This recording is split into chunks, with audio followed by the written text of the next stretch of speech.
Olá, eu me chamo Valéria Arbex e hoje, em Adoráveis Personagens, é dia de Lúcia. Eu vi. Naquela manhã, o céu estava azul turquesa. O sol finalmente saiu depois de uma semana de garoa fina. Quem morou aqui na década de 60, 70, sabe do que eu estou falando. Eu mesma ia fumando para a escola, com um lápis colorido entre os dedos. Baforava a fumaça branca da cerração das 7 da manhã. Que geração a nossa! Da bala soft, do boneco Dudu de plástico, das bolinhas de gude, dos bambolês, do jogo de taco na rua. Mas vamos à nossa Lúcia. Naquela manhã me deu vontade de comer bolo de laranja.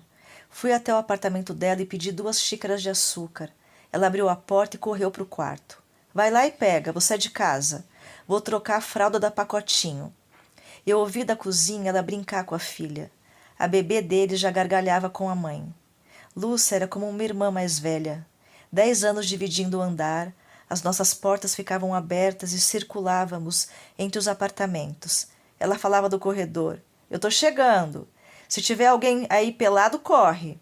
E que voz inconfundível, grossa, rouca, marcante, bem articulada, assim como as suas matérias. Lúcia foi promovida antes dos 30 anos editora-chefe do jornal de maior circulação da cidade. Detalhe, da cidade mais populosa do Brasil. Coordenava a equipe com força e amorosidade. Ela tinha o dom de cutucar, sabe? Fazer a pessoa despertar, falar a frase certa, deixar a pergunta no ar, fazer a pessoa pensar em como conseguir extrair da reportagem a melhor história. Fazia a repórter mudar o ângulo da matéria para se arriscar e não tinha a menor preocupação em receber crédito e ao mesmo tempo que tinha orgulho de ser chamada de mentora. Não gostava de elogio e muito menos de rasgação de seda. Não faço mais que a minha obrigação, contar a verdade da melhor forma, sem firulas, sem enrolação, o fato, o acontecimento. Checado, a história bem contada e ponto. Lucinha dizia: e tem que fisgar a leitora, tornar a matéria interessante, suculenta, como uma laranja, cheia de caldo que dá vontade de chupar. Com lealdade, compromisso de jornalista. Os últimos 10 anos foram de dedicação e entrega. Ela fez daquela redação uma engrenagem perfeita. E foi lá que ela conheceu seu companheiro de vida. Ele, jornalista também investigativo. E toda vez que o Vladimir saía para campo, ela fingia que não estava nervosa. Aparecia no meu apartamento à noite com a carteira de cigarro na mão e uma garrafa de uísque que mal bebia, bebericava uns golinhos, falava sem parar, emendava uma história na outra, olhava toda hora para o relógio de pulso, espiava pela janela até não aguentar mais. Ele não está demorando demais? Já devia ter voltado. A Zona Norte não é tão longe. Eu falei para ele ir com um fotógrafo. Teimoso Vlad. Ele vai ver quando chegar. E reconhecia os passos dele da escada. Abria um sorriso, sabia que era ele pela musicalidade do andar. Chegou aquele safado. Custava telefonar de um orelhão para me deixar tranquila? Corria e os dois continuavam a falar de jornalismo e matérias e detalhes e anotações do caderninho de bolso dele. Ele fazia a fita rodar no gravador de mão e anotava mais um punhado de frases que os dois compartilhavam na euforia da descoberta do fio de mais uma matéria de capa. Vlad contava tudo para ela, enquanto preparava um sanduíche. Sentava no sofá e varavam a madrugada conversando sobre a paixão deles. Eu olhava de longe o casal e mais pareciam amigos. Não eram de trocar carinho em público, os dois extremamente profissionais. Gostavam de um bom papo, de vez em quando a mão de um encostava na mão do outro, um tapinha nas costas com um carinho discreto e só. Mas ela me confidenciava entre xícaras de café. Nos amamos demais. As brigas se limitavam às divergências jornalísticas. Um mais teimoso que o outro, e o combinado era: eu vou abrir mão da minha versão dos fatos, se a sua versão for melhor. E nisso eles eram perfeitos mais uma vez. Cediam, reconheciam, se defendiam, e foi assim que a parceria profissional deu certo. esticavam a corda e afrouxavam quando era necessário. Sabe casal que encontra a medida porque se conhecem tanto, mais tanto, e se calavam na hora certa, se olhavam de longe sem precisar falar nada.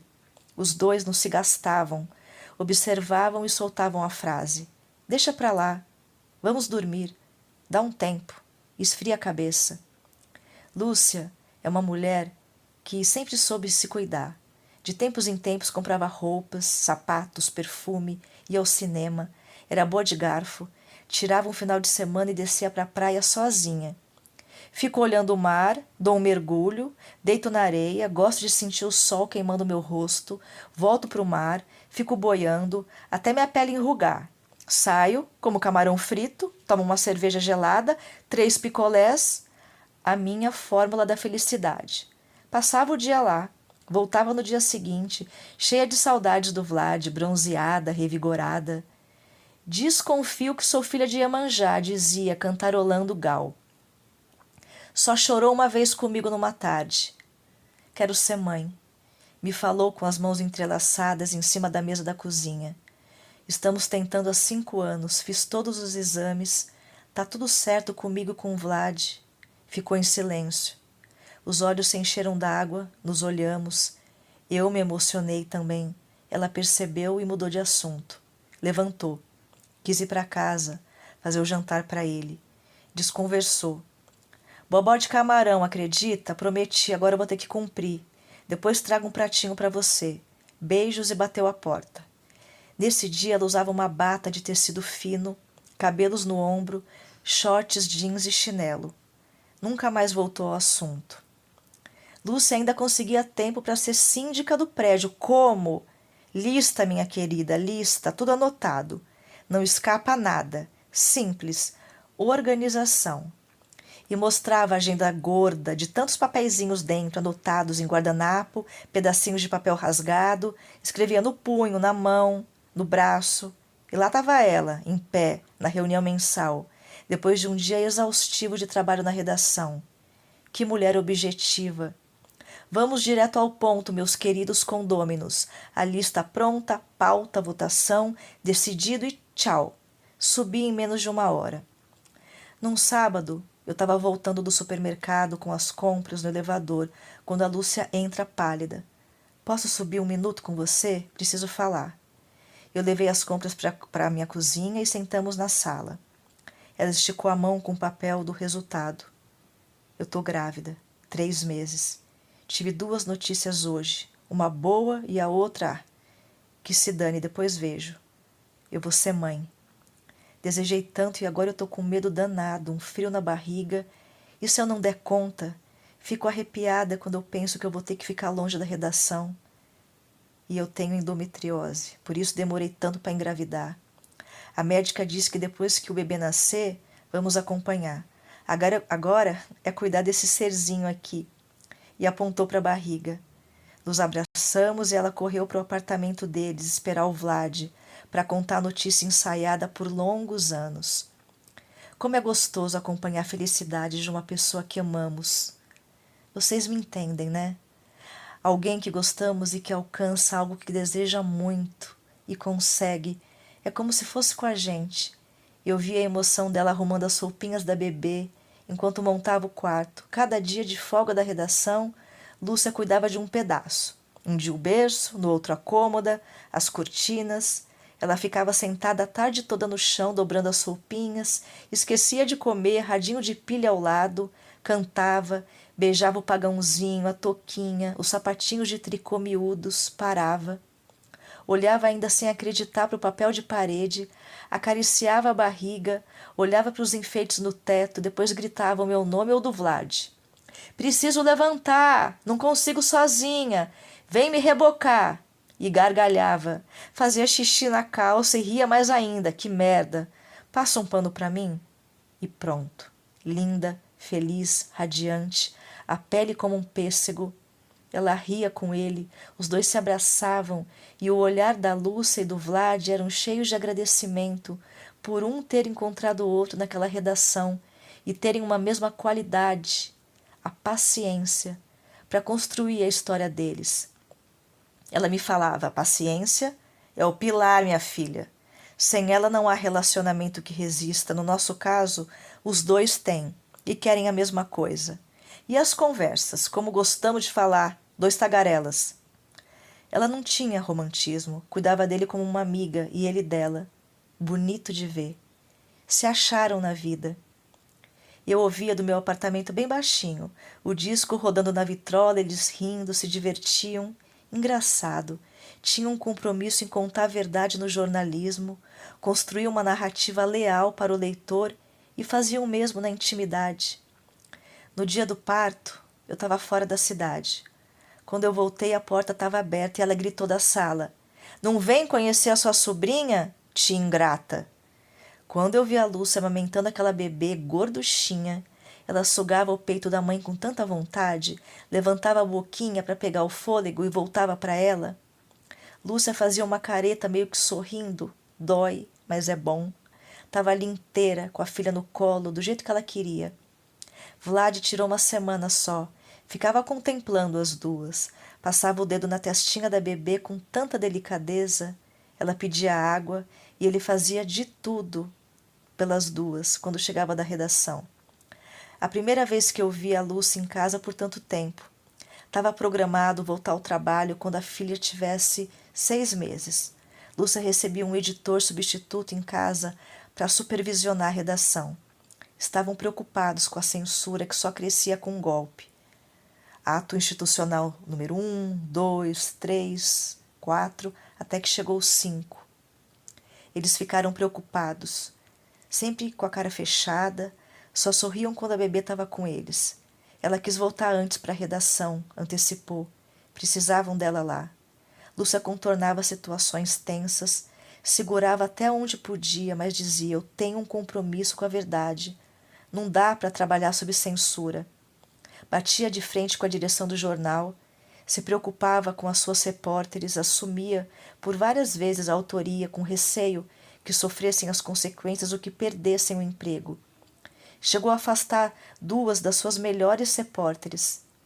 O Vlad, ele estava em uma viagem para uma reportagem de campo. Próxima à capital, ela amamentava a filha quando a campainha tocou. Eu olhei pelo olho mágico. 2 homens bem vestidos entraram no apartamento dela. Eu ouvi ela trancar. Lúcia nunca fazia isso. Eu fiquei na dúvida se ia lá ou esperava, mas eu fiquei aflita. 1 hora depois, ela bateu na minha porta. Quando eu abri, ela estava com os olhos arregalados, me entregou a bebê, olhou para a mantinha dela. Eu entendi. Disse que ia até a delegacia e já voltava. Os 2 homens seguraram a porta do elevador. Lúcia falou com a voz firme.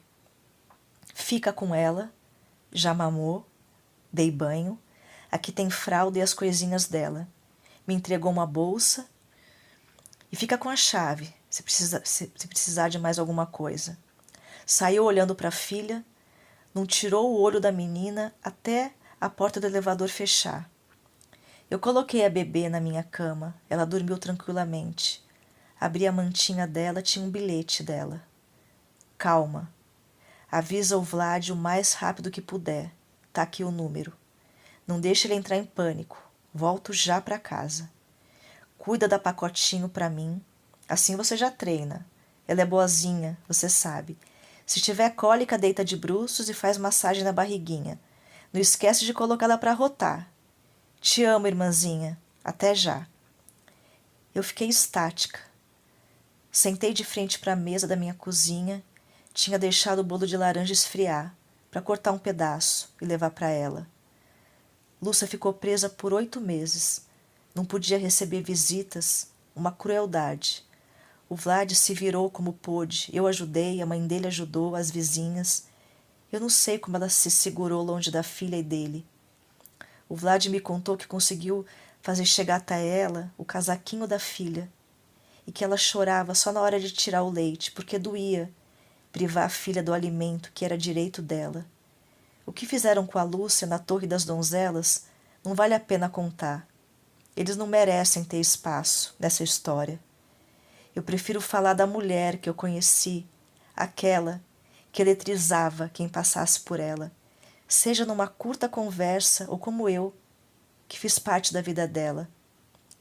Quando a Lúcia voltou para casa, eu estava na porta do meu apartamento com a filha dela no colo. Quando a porta do elevador abriu, ela caminhou devagar em nossa direção, pegou a menina nos braços e ficou olhando para ela, admirando cada detalhe.